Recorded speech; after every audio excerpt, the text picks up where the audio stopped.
The revolving door kept spinning bodies and umbrellas under the glass atrium. Manhattan rain fell in silver threads against Rourke Tower's facade. Ethan Rourke stood beneath the suspended scale model of the East River Gate, hands in his pockets, face like granite. Reporters had been here earlier. Cameras, questions, headlines. He felt the echo of it in his ribs. A small figure came through the door, wet hair stuck to her cheeks. She held a yellow toy crane in one hand and a worn backpack over one shoulder. She looked up at him without fear. "Excuse me," she said, voice clear in the hush of marble and rain. "Your numbers are upside down." Ethan blinked. "I'm sorry." "The big ones on the news." She pointed at the tickers flickering muted across the lobby wall. "It says 659 million. It looks like a frowny face." For a heartbeat, something in him wanted to smile. The security guard moved toward her. Ethan lifted a hand to stop him. "What's your name?" Ethan asked. "Maya." She tucked the crane under her chin like a cat. "I'm looking for my mom. She cleans the 27th floor, but she didn't come down." There were protocols for this. There were forms and radios. There was also an ache Ethan did not have a name for. He glanced at the elevator bank. He looked back at the little girl who had walked in from the rain and said his numbers were upside down. "I'll help you," he said. "Let's find her." She nodded and set her crane gently on the edge of the reception desk. The paint was chipped on its counterweight. He noticed that too. As they waited for the elevator, Maya stared up at the model of the East River Gate that hung above the lobby. Steel ribs, flood doors, the promise that someday a storm would come and the city would stay dry. "That's yours?" she asked. "My company is building it," he said. "Does it make you tired?" "Sometimes. My mom says if you build tall things you must be very brave." She glanced at his face. "You look tired, not brave." He couldn't answer. The elevator opened. He pressed 27. The doors slid shut and the city fell away. Inside the elevator, the world was a small box with a humming heart. Maya hugged her backpack. Ethan watched the numbers climb. He thought of another small box, an emergency room from a decade ago. Another child, his younger sister. The metal snapped. The walkway failed. A preventable accident, one early in his empire. It had hollowed him out and filled him with work. The doors opened to a corridor smelling of lemon cleaner and photocopier heat. A service cart sat abandoned near a door. A rag lay on the floor. Ethan called down the hall. "Rosa?" He didn't know if that was her name. He guessed. Most of their night crew wore tags. He had learned a few. No one answered. Then, from the break room, a chair scraped. Ethan stepped inside. A woman lay on the linoleum, eyes fluttering, hand on her chest. Another cleaner hovered helpless, phone in hand. "Call 911, Ethan said, already crouching. He checked for a pulse, steady but fast. He looked at the girl. "Is this your mom?" Maya dropped to her knees. The crane clattered on the floor. "Mom," she whispered. She looked at Ethan, and for the first time the brave light in her eyes wobbled. "Hey," he said softly. "She's breathing. We're getting help."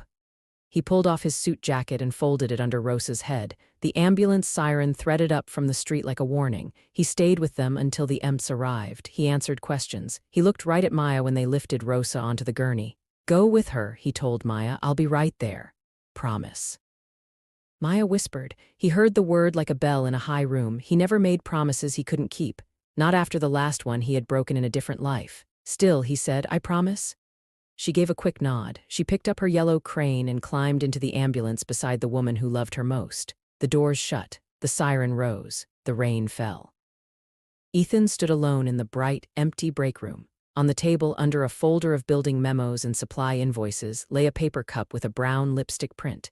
He touched the cup and exhaled. Then his phone buzzed with a number he could not avoid. The board. The Attorney General's office. The $659 million figure in every headline. The countdown had started hours ago. He picked up the phone with one thought in his head: keep the promise. 3 hours later, the building war room was a forest of screens, charts, contracts, emails. The words East River Gate and negligence and escrow lit up in block caps across the displays. Harold Pike, silver hair and senator's suit, looked older than Ethan had ever seen him. Victor Lang, the CFO, stood with his hands folded, the picture of calm. His tie was perfect. His voice was a velvet knife. "We have 72 hours, Victor said. By 5 p.m. Friday, we post the full $659 million into the state's escrow or we face an asset freeze. If we default, the union picks up torches and the AG makes us a trophy. We have a bridge facility on the table from Millionaire Capital. It gets us there." What are the terms? Ethan asked. Victor's eyes flicked to the screen. A slide appeared. 1 year, interest only 9%, secured by a second lien on Brooklyn Stone and Hudson Yard East. There is an advisory tranche to manage the transaction, 10%. Harold's jaw tightened. Advisory to whom? Victor held his smile. External, it's market. Ethan's eyes felt dry. The number 659 was a wall in front of him, his company. Thousands of jobs, the flood barrier itself, a promise the city needed. He was not afraid to pay for what was right. He was not going to line a predator's pockets to do it. His phone buzzed again. A text, unknown number, a photo. Meyer on a hospital chair, eyes closed, her yellow crane tucked under her chin. The caption read, Brooklyn General ER, Rosa Alvarez stable, tests running. He exhaled. I need to step out, he said. Victor arched an eyebrow. We can't stall, Ethan. Then don't, Ethan said and walked out. He rode the elevator down to the lobby and told his driver to take him to Brooklyn General. On the way, he asked his assistant to pick up a pair of small sneakers and a soft towel. He bought hot cocoa in a paper cup from the hospital cafe. He sat in a plastic chair in the ER waiting room and watched an 8-year-old sleep with a yellow crane for a pillow. When she woke, she blinked as if she'd been underwater. She saw the cup in his hand and tried to sit up. It's not coffee, he said. It's cocoa, warm. She took it with both hands and sipped. She smiled into the steam. My mom, she asked. In a room, he said. They said she's stable, dehydrated, maybe pneumonia. They're doing tests. The doctor will talk to you. She nodded. She looked down at her shoes, soaked and squeaking. He placed a small box on the chair beside her. She opened it, sneakers, purple laces. You didn't have to, she said. I wanted to. He handed her the towel. Dry off. She took the towel and made careful swipes as if cleaning glass. He sat there with his expensive coat draped on the back of a plastic chair.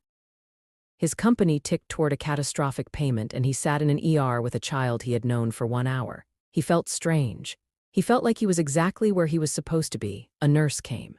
She led them to a hallway where a doctor explained that Rosa's lungs were inflamed. She'd need antibiotics and rest, a day or two at least. Did Maya have someone? Maya looked at the floor. My aunt lives in Washington Heights, but she's in Connecticut this week, she said. My mom doesn't like to ask for help. We can call a social worker, the doctor offered gently. It's okay to ask for help. Ethan felt the promise in his throat like a stone. She can stay with me tonight, he heard himself say. I mean, I have a guest room. I'll bring her back in the morning. I'll be here. We'll wait for her mother to wake up. The doctor studied him for a second, the nurse too. Ethan could feel their caution. He pulled out his card. I'm Ethan Rourke, he said. Her mother works at my company. I can put it in writing. I'll sign whatever you need. She won't be alone. Maya looked at him. He looked back. Promise? She whispered. I promise, he said again. They made a plan with the social worker on call. It was late. The world had the soft quiet of hospitals and rain. Back at Rourke Tower, Ethan brought Meyer up the private elevator to his office suite, a blanket on a couch, a tray with toast and apples and another cup of cocoa. He turned off the news and left the lights low. Maya stood in front of the floor-to-ceiling windows and pressed her fingertip against the glass. City lights blinked below like fireflies. Her yellow crane sat on his desk next to a stack of legal papers. She reached out and gently touched an invoice on the top of the stack. Can I look? She asked. It's boring, he said. I like boring if it's tidy. She held the paper up. The letters are too close, but the numbers are neat. He was tired. He was not thinking about fiduciary duty or board obligations. He was thinking about an 8-year-old saying she liked tidy, boring, and caring enough to ask. Go ahead, he said. She slipped onto his chair, small legs dangling. She moved their sushi menu to the side untouched, lined the papers in a straight stack, and looked at the top page again. Why does this say a fee? She asked, brow furrowing. What? Down here. She pointed to tiny language at the bottom of a page. It says advisory fee 10% to Langen Advisors. It's gray so people don't see it, but I see gray. He leaned down. There it was, tucked in the bottom right of the Murramer Capital Bridge Facility term sheet. Not bold, not highlighted. Advisory fee 10% payable to Langen Advisors LLC upon execution. He stared at the name, Langen. Victor Lang had 3 children. He collected wine. He had a house in Sag Harbor and a smile that never reached his eyes. It's the same as his name, Maya said. Lang is inside Langen, like a secret. Like he wants it but doesn't want you to know. Ethan's scalp prickled. He slid the rest of the pages to the side. He put the term sheet under a lamp. He read it twice. He took a photo. He texted it to Leela Peretz with 2 words, "Find out." He looked at the girl in his chair, not yet asleep, not afraid, pointing at gray words no one had bothered to read. "You saw that because you like tidy boring?" he asked. She shrugged. "My mom says I see small things, like when the numbers on a door don't match the numbers on a letter, or when someone took a cookie because the crumbs are zigzag, not straight." He laughed. It surprised him. It released something in his spine. "Do you always keep your promises?" she asked. "Not always. Do you now?" "I am trying," he said. She thought about that. She put down the page and picked up her yellow crane. She set it carefully on top of the bridge facility folder as if the toy could hold the weight down. "Then you should try tonight," she said, "because you said you'll stay." He nodded. He pulled a blanket over her on the couch. He turned off the lamp. He watched the city breathe. He felt something settle inside him that had been wind for years. The morning came with clear light and the click of Layla's low-heeled shoes. She had stayed up all night. Langen Advisors LLC is a Delaware entity formed 18 months ago, she said, barely sitting before she launched. The listed address is a P.O. box that forwards to a Soho mailbox. Registered agent is the same firm Victor Lang used for his yacht. I followed the EIN to a bank account at Empire Third. Beneficial owner is a trust. Trustee, Victor's brother-in-law. Ethan's jaw worked. And Miramair.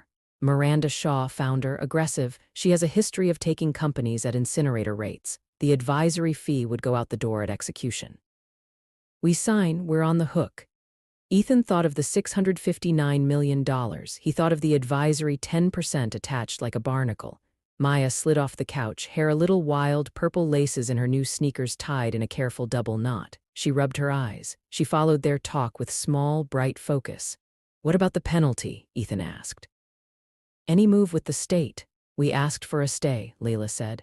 "The AG's office slammed the door. They want the money locked in escrow. You have a hearing at 2 p.m. tomorrow for the asset freeze." 72 hours, Ethan said. 48 now, Leela nodded. "We can fight on due process. We can argue the threat to city infrastructure if we stop work on East River." "But they have the headlines. They want blood." "What if we show the loan is predatory?" Ethan asked. "We can try, but it doesn't erase the underlying claim. It might, however, stop us from doing something stupid." Maya listened, head tilted, the way a bird listens to a distant hum. "Where were you last night?" she asked Leela. "Reading," Leela said, smiling just a little. "And doing something else. I pulled all the files Victor sent to Miramair and the state. There are discrepancies." "What kind?" Ethan asked. "Metadata," she said. "Time stamps, track changes. It looks like certain documents were altered after the board approved them. I found one draft that includes an internal note, make the hits look like maintenance. Fold into CO 659.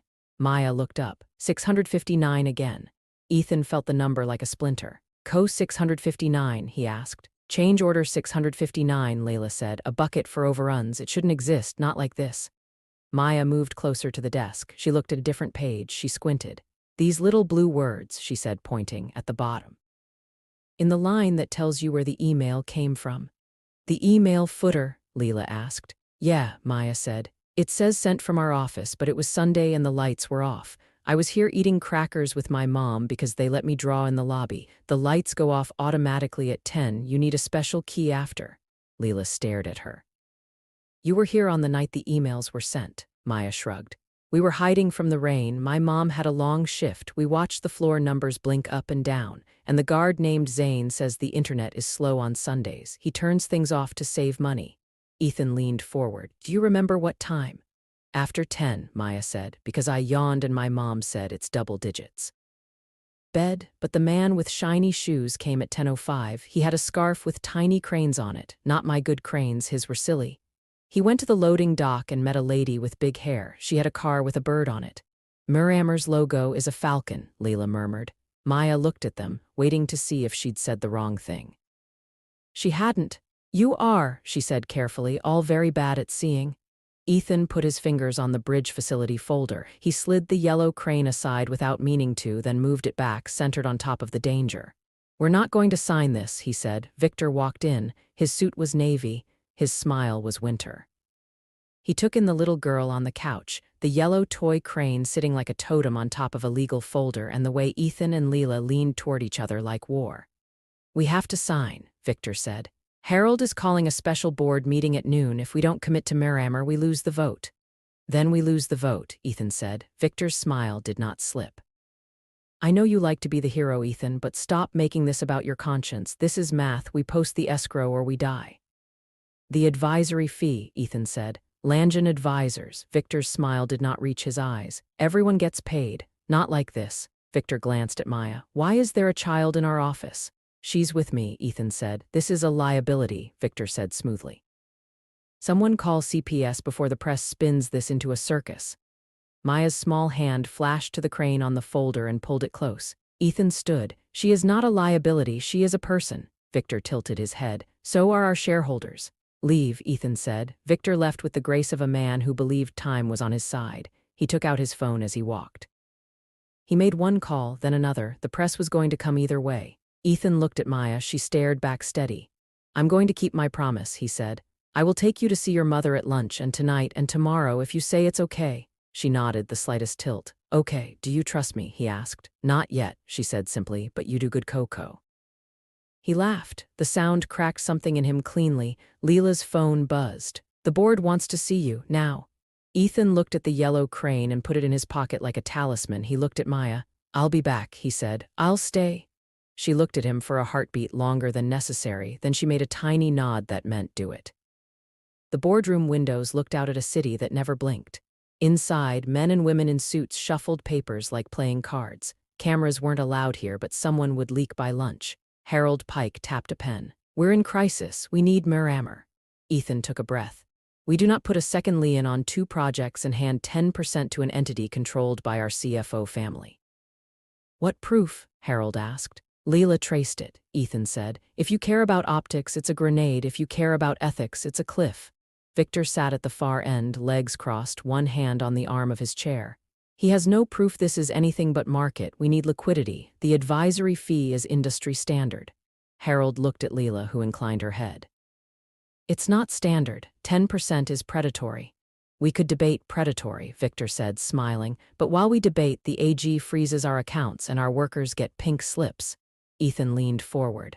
Millionaire doesn't rescue, Millionaire feeds. If you push this through, Victor, you will get your fee and the board will lose its company. Harold's white eyebrows drew together. He rubbed his temple. We'll vote, he said. They did. It was close. Ethan lost by 1 vote. Harold looked sick. Victor's smile flickered. As CEO, Ethan said, standing, I will not sign a facility that hides a fee to our CFO shell. Then you're suspended as CEO, Victor said smoothly before Harold could speak, pending the asset freeze hearing. Harold lifted a hand, startled. Victor, Harold, Victor said, we have a duty. The vote to suspend was called. It passed. Ethan felt his face go hot. He said nothing. He put his hands on the top of his chair and held them there until the urge to throw it through the window passed. Go get ready for your court hearing, Victor said gently, a snake with kindness in its mouth. Harold and I will keep the fires out. Ethan walked out. He did not slam the door. He rode the elevator down to the lobby and found what Victor had unleashed. Cameras, microphones, reporters like birds on a wire. Mr. Rourke, someone shouted, will you pay the $659 million or not? Mr. Rourke, another voice sharper. Is it true you are sheltering a child to distract from criminal negligence? The words burned.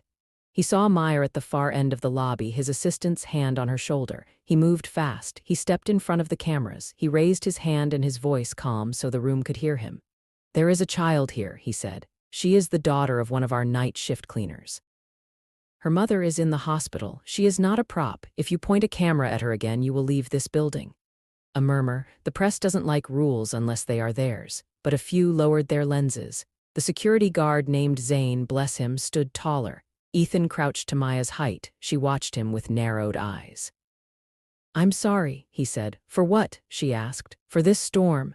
She looked at the cameras. She said very softly, I've seen worse in soap aisles. He smiled at that. You ready to go see your mom? She nodded. He took her small backpack and followed her to the car.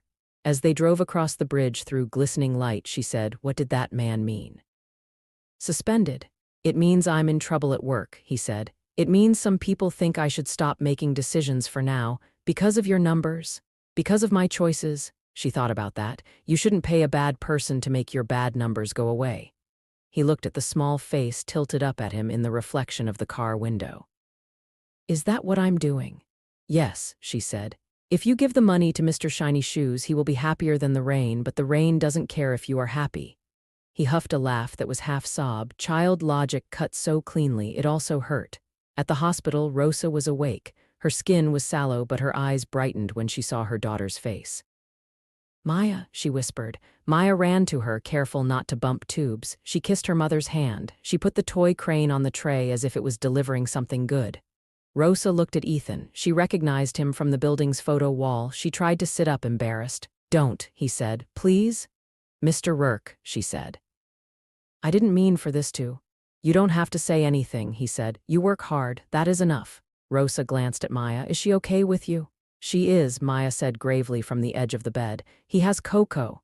Rosa looked like she might laugh if she could. She pressed her daughter's fingers to her cheek. She looked at Ethan again. "Thank you," she said. "It is nothing," he said. "We're going to court tomorrow. It might be loud, but I will bring Maya to see you before and after." Rosa's eyes filled, not with pity, with exhaustion, with relief. "Okay." They left the room and met a social worker in the hall. Her badge said Ellis. "We need a temporary care authorization," Ellis said. "Mom consents. You take her tonight, bring her back." "No decisions without Mom. If anything changes, we'll revisit. This is about safety." "Good," Ethan said. "I want that, and I want—" He paused. He did not know the word for what he wanted. Not yet. Back in the car, the city passed in a glitter. Maya sat quiet with her crane. She looked at the back of Ethan's hand on the steering wheel.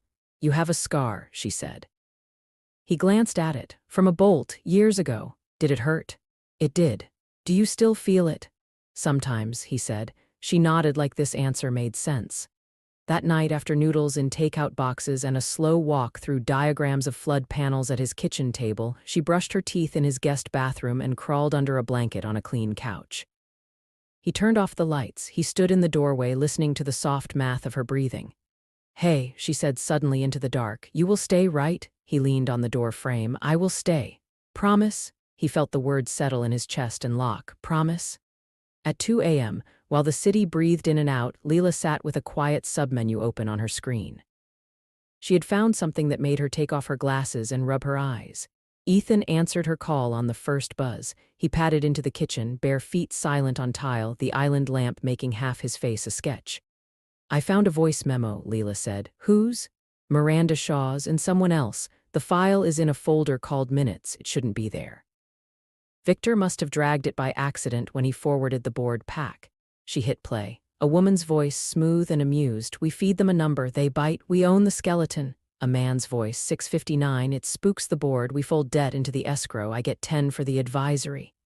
"Langen Advisors," the woman asked. A laugh. "You asked for blunt." "I delivered. Can they counter?" "They can try." A sip, ice clink. "But they won't. Rourke wants to be a savior. He'll pay. He always pays." The audio stopped. Ethan leaned on the counter so hard his knuckles whitened. "You recorded the time stamp?" he asked. 11:12 p.m. Sunday, Leela said. "We need chain of custody." "I have it." Ethan looked toward the living room. A small shape lay under a blanket, a toy crane propped as if watching. "Tomorrow," he said, "we go to court. We ask for a stay. We argue predatory conduct. We defend our right to breathe and build." "Victor will call you a clown," Leela said. "Let him," Ethan said. "I'll be a clown who didn't sign a loan with a hole in the bottom." Leela was quiet. Then she said, "Ethan, there's something else. Those emails Maya talked about, the sent from our office footer, our server logs show no traffic at that time from Victor's machine. The IP says an external network. Someone faked the header." "Then the state saw the wrong version," Ethan said. "Looks like it." He exhaled. He looked place to place in his own kitchen as if he could see the past and future at once. He thought of water and steel and a little plastic crane with chipped paint. "Thank you," he said. He ended the call. He leaned in the doorway of the guest room. The child on his couch had one hand on her crane like a promise. He thought of his sister and the promise he did not keep and the one word he had said twice now to someone else's child. He would not fail this one. He slept for 2 hours and woke before dawn. He made oatmeal and cocoa. He wrote notes in a plain notebook instead of an iPad. He tied his tie with slow fingers. He practiced 3 sentences out loud. "I will not pay a predator. I will not make a child propaganda. I will tell the truth." At 7, he drove Maya to the hospital. They saw Rosa. They held hands 3 ways. Then he put Maya in his car with his driver, with his assistant in the front seat and the social worker's number in his phone. "Stay with my team," he told Maya. "Come inside only when I call." She narrowed her eyes. Are there bathrooms? Yes, snacks, we have those. And will you stay? He looked at her and at the clock above the hospital elevator and at the cars on Tillery and at the place inside him where grief used to make all the rules. I will stay, he said. Promise? She nodded. Okay, go win. The courthouse steps had a stage built into them by history. Cameras, reporters, men in suits with inside jokes. Inside, Judge Nadine Chu ran a brisk courtroom. When she called the matter of Rourke Urban v. State of New York, the benches filled. Ethan stood at the plaintiff's table with Leela and an outside litigator they had called at 3 a.m. Victor sat in the second row behind the state's table, serene as marble. Miranda Shaw was not visible. Predators could be coy. The state's attorney, an eager man with a haircut that could cut glass, went first. Your Honor, the state requested escrow after a thorough audit found systemic negligence in the East River Gate, he said. We are here because Rourke Urban forged numbers to hide cost overruns. The public must be protected. Leela spoke next, crisp as the air. We are asking for a short stay to avoid collapse. We are not here to dodge accountability. We will fight the numbers. We also submit that the escrow demand was accelerated by a predatory plan with a loan designed to seize the company. She handed up the term sheet, the advisory fee footnote highlighted in sober yellow. The judge's lips pressed just a little. We also have a voice memo suggesting collusion, Leela said. We can submit under seal. The judge raised an eyebrow. From whom? Miramar Capital and an unknown male voice, Leela said. We believe the male is Rourke Urban's CFO. The state objected. The judge asked questions. The room felt like a wire pulled tight. Outside, in the hallway, reporters jostled. Ethan had asked his driver to keep Meyer in the car, away from the noise. He also knew she would want to know everything. She knew the patterns. She had seen what others missed. When the judge called a recess, the courtroom spilled into the hall. The reporter from Channel 7 came like a bullet toward Ethan. Mr. Rourke, will you pay? Ethan held his hands up. We're in recess. Please? The reporter pivoted to the door. The glass opened. A small figure slipped in, yellow crane in her hands, flanked by Leela's paralegal who looked apologetic and terrified.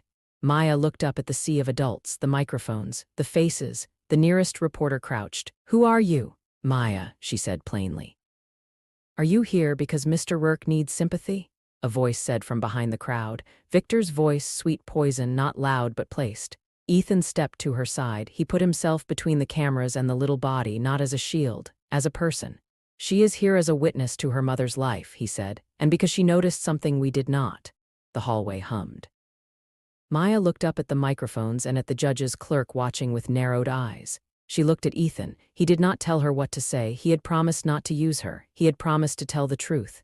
She lifted the term sheet Leela had given her with the highlighted bottom edge. Her finger was small and very sure. Why does it pay him? She asked. Who?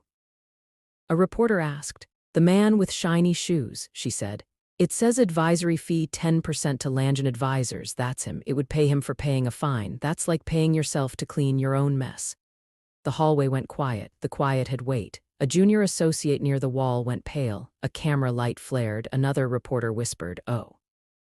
Victor's face did not move for a full 3 seconds. Then a flush rose at his collar like a line of red ink. Ethan felt the shift in the air, like the moment a crane takes weight and the world holds its breath. Judge Chu's clerk stepped forward. Counsel, she said to Leela, the judge will see both of you. Now. Inside, the judge listened to the snippet of audio. She read the fee line. She did not like being gamed. She liked children even less in her hallways. This is not a circus, she said. Do not bring the child into my courtroom again. We didn't, Leila said. She came. The judge gave her a look that meant that was a bad sentence, but it's too late. She turned to the state's lawyer. This is not clean. I will give a 48-hour stay. You will both return with real numbers. Rourke Urban will continue essential operations on East River Gate under supervision. No disbursements over $5 million without court approval. If I see any advisory fees to shell entities, I will refer you to the AG's criminal division myself. The gavel was not necessary. The sound was in her voice.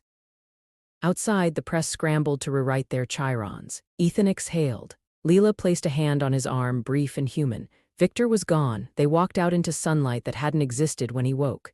Ethan stood at the top of the courthouse steps. Cameras squinted up. Maya looked at him and her small chin tilted up. Did we win? She asked. For today, he said. She nodded. Okay. She started down the steps. A reporter called. Maya, how did you know about the fee? She turned and gave a small shrug. I read the small words, she said. Always read the small words. The line would be on T-shirts by night. They did not get to celebrate. Before they could reach the car, Ethan's phone vibrated like a living thing. He answered and listened. Harold's voice was tired. The board affirmed your suspension pending full resolution. Harold, Ethan said, we have a stay, we have evidence. I know, Harold said. It's optics, you know how it is. He ended the call with the taste of iron in his mouth. At the hospital, Rosa had had a bad hour, her fever spiked. A nurse hung new antibiotics. The Roman 4 pump beeped a rhythm that made Maya's knees lock. Ethan sat on the edge of a plastic chair. The fluorescent light bleached color from everything but the yellow crane on the bedside table. Maya stood very still, watching her mother's chest rise and fall. Then she reached up and touched Ethan's sleeve, not looking at him. You can go, she said. If you have to go fix numbers. He shook his head. I'm not leaving you. She was quiet. She pressed her lips together as if holding a tiny truth between them. My dad left when I was 3, she said, a flat fact, not a wish. He said he forgot how to stay. Ethan looked at the curvature of her ear, the place where a ponytail had tugged before falling out.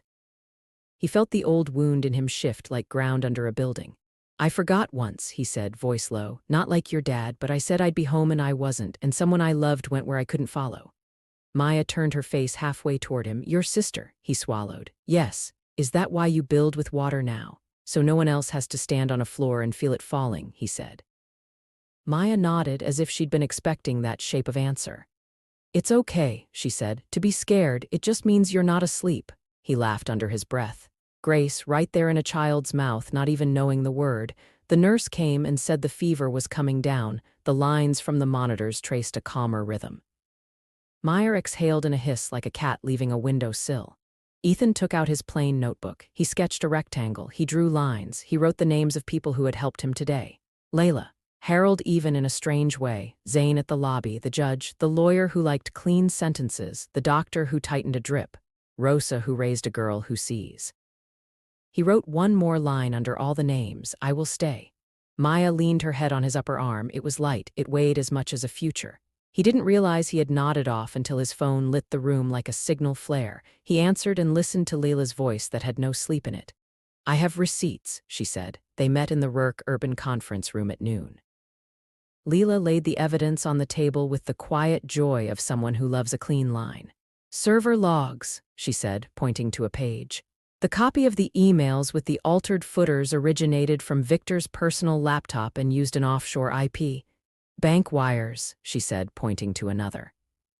Muramer's pre-signed instruction slips for the bridge facility include a $65.9 million transfer to Langen Advisors within 1 hour of execution. Contracts, she said, eyes bright. The draft board minutes sent to the state included language never adopted by the board. The word maintenance shows up in the cost roll-up 42 times in place of change order. In the track changes, someone wrote fold into CO 659. The document author tag V. Lang. And the voice memo, she finished. We confirmed the male voice is Victor. A forensic audio specialist matched vocal patterns from a public earnings call. Ethan's lip twitched. He loves the sound of his own voice. Useful. Also, Leila said, and now she looked almost humanly delighted, our security footage from the loading dock on Sunday night shows Victor meeting with Miranda's car. The Falcon logo is right there. The time stamp is 1007 p.m., the night the emails supposedly went out from our office. How did we get that? Ethan asked. Zane, Leila said. He cares about closing doors. Ethan nodded. He felt an odd, clean anger that had no blood in it. It was a building thing, steel and bolts and yes or no. Harold is waiting, he said. The board was in the room in 10 minutes. Victor was not. He had gone to ground. Ethan laid the documents on the table like a foundation. Harold looked at the fees, the wires, the memo. He looked at the voice memo and flinched when he recognized a laugh. Oh God, he said at last. This is attempted theft, Leila said. We have an obligation to report to the AG and to the SEC. We also have a duty to our workers. We can ask the judge for a longer stay and propose a monitored payment plan that keeps East River Gate moving without killing us. Harold met Ethan's eyes. For the first time in 2 days, the older man looked like someone Ethan had known a decade ago, on a cold sight at dawn with coffee and a joke about Rabar. "You were right," Harold said. "I'm sorry, Ethan." "Be sorry to her instead," Ethan said softly, and thought of Rosa alone on a night shift and her daughter counting elevator dings. "And to all the people who sweep up after our meetings." Harold nodded. The motion to reinstate Ethan passed. An hour later, Ethan stood again in Judge Chu's courtroom. The judge had been given a copy of the receipts with the speed of a good clerk.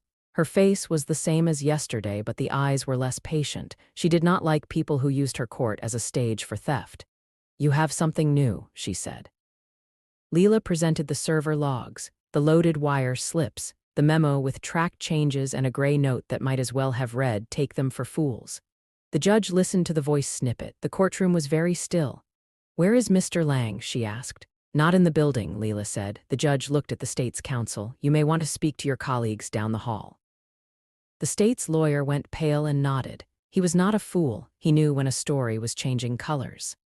"I will convert the 48-hour stay to a 90-day supervisory order," the judge said. "Rourke Urban will continue essential operations on East River Gate. Any payments over $2 million require my approval. You will report weekly.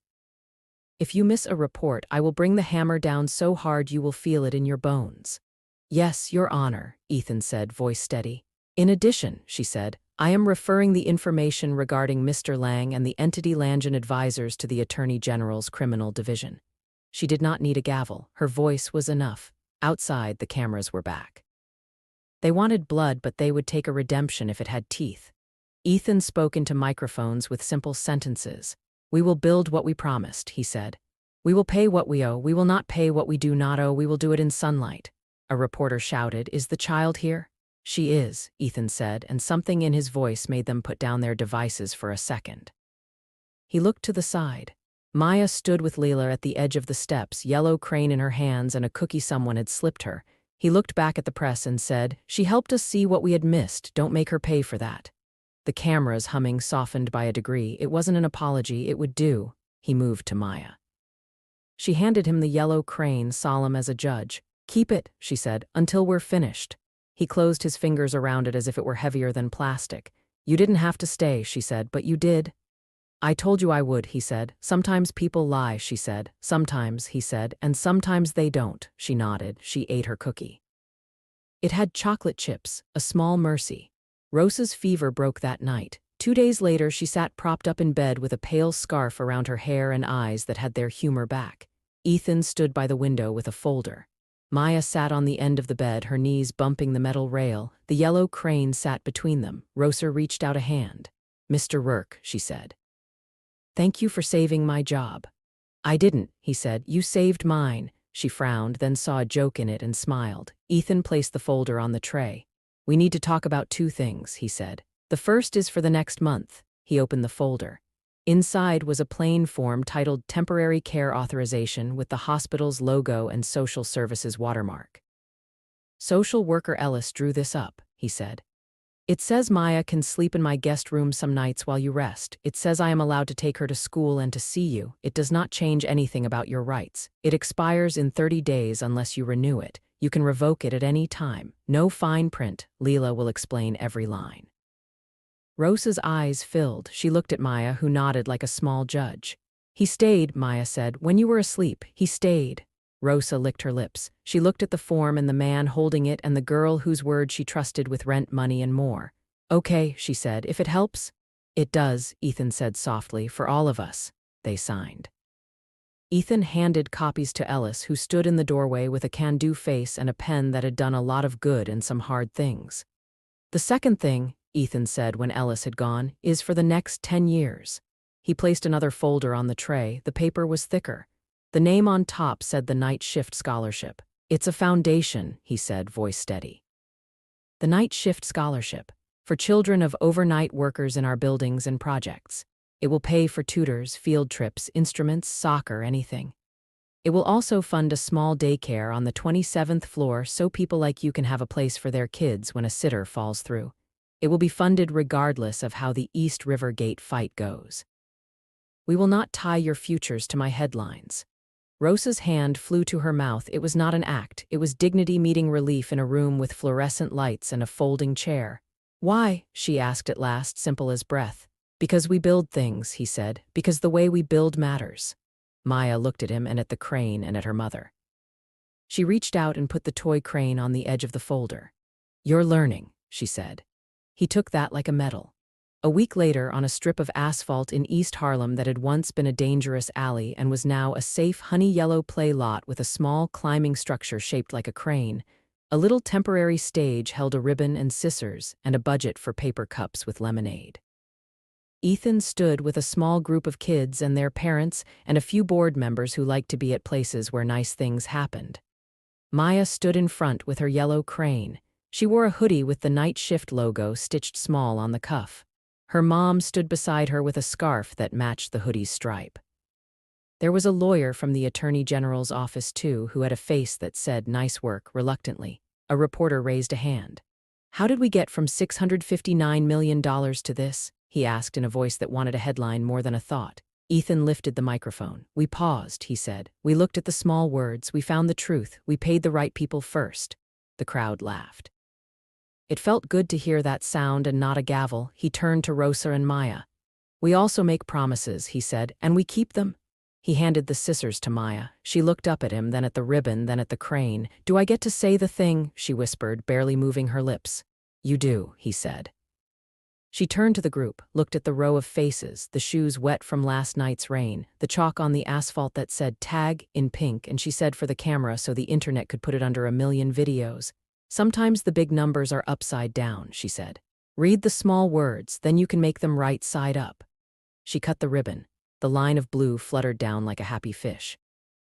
Kids whooped. An auntie took a photo. Zane from the lobby clapped with his whole body. Ethan felt someone at his side, Leela. She bumped her shoulder against his with boundaried fondness. "AG filed," she said. "Victor turned himself in. Miranda is under subpoena. The judge signed the 90-day order. We have a path to pay the state on terms that won't kill us." Ethan nodded. He let that be his victory for the day. He let the yellow crane in Maya's hand be the other. He stepped down from the stage. He crouched to be eye level with Maya. She held the crane out to him one last time. "You can keep it," she said, "until I'm taller than you," he smiled. "That's not long," she giggled. Then her face grew serious. "You will still stay?" she asked, as if she needed to hear it one more time, as if this was the only thing that mattered at the end of a story with numbers in it. "I will stay," he said. "Promise?" He put his hand over his chest where the small folded promise sat, and he said a third times are spells, "Promise." Epilogue: The city holds 1 year later. The East River Gate glinted in morning light, its panels stacked like a prayer against a storm. The play lot in East Harlem echoed with laughter. A new little daycare on the 27th floor of Rourke Tower had a shelf for toy cranes and trucks. Someone had put a label on the shelf in neat block letters: "Cranes, right side up." On the first day of 3rd grade, Maya stood in front of a window and pressed a finger to the glass. The city blinked back. She had a new backpack and a smaller set of worries.